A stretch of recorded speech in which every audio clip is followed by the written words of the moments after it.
Sa vlog na ito ay ituturo ko ang mga basic na mga impormasyon ng Microsoft Word, Excel, PowerPoint at Publisher. Handa na ba kayo?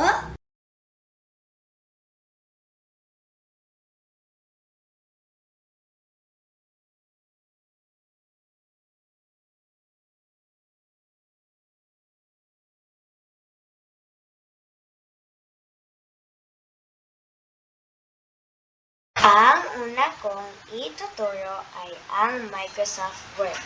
Ito ay isang programang ginagamit para sa paggawa ng mga dokumento tulad ng sulat, report, thesis at iba pa. Ito ang itsura ng Microsoft Word at ang mga bahagi nito. Ito ang ribbon kung saan makikita ang mga kagamitan para sa pag-edit ng mga dokumento. Ito ang Quick Access Toolbar. Ito ay naglalaman ng mga paminsang kagamitan tulad ng mga shortcut para sa pag-save, pag-print, at iba pa. Ito naman ang ribbon tabs, title bar, horizontal ruler, vertical ruler, at marami pang ibang bahagi ng Microsoft Word. Ang pangalawa ay ang Microsoft Excel. Ito ay isang halimbawa ng spreadsheet software. Maaari ka nang makagawa ng bagong workbook, maaari ding pumili ng template o kayang buksan ang isang workbook na nagawa na.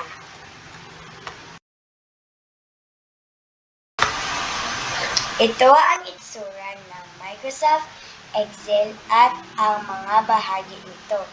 Ito ang ribbon, title bar, formula bar, office button, quick access, toolbar, name box, at iba pa.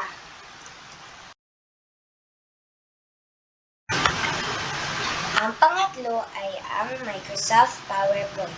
Ito ay isang halimbawa ng presentasyon software.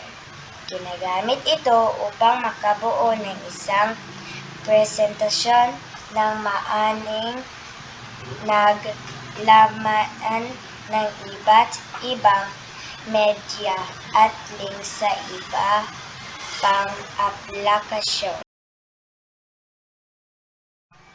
Ito ang itsura ng Microsoft PowerPoint at ang mga bahagi nito.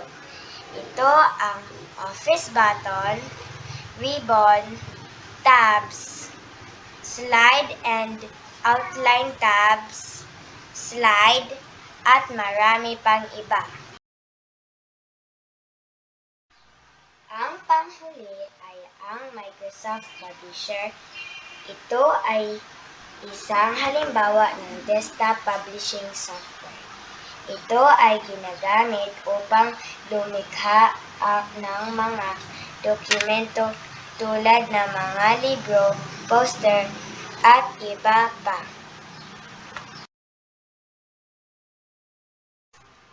Ito ang itsura ng Microsoft Publisher at ang mga bahagi nito. Ito ang ribbon, title bar, rulers, page navigation pane, at iba pa. Sana po ay marami kayong natutunan sa video ko na ito. Maraming salamat. Paalam po!